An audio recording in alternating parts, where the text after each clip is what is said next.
વધુ એક મહત્વપૂર્ણ સમાચાર સામે આવી રહ્યા છે। ભરૂચના આમોદની ઢાઢર નદીમાં જીવનું જોખમ, વેલ ઉપર ચાલતા બે યુવાનો વિડીયોમાં કેદ થયા। તંત્રના સલામતીના દાવાઓ ઉપર અનેક સવાલો ઉભા થયા છે।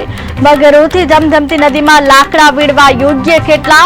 કોઈ મોટી હોનારત થશે તો તેના માટે જવાબદાર કોણ? જો કે હાલ મગરોથી ધમધમતી નદીમાં લાકડા વીણવા કેટલા યોગ્ય છે? જો કે હાલ ભરૂચના આમોદની ઢાઢર નદીમાં જીવનું જોખમ, વેલ ઉપર ચાલતા બે યુવાનો વિડીયોમાં કેદ થયા છે। સમગ્ર ઘટના વિડીયોમાં કેદ થઈ હતી।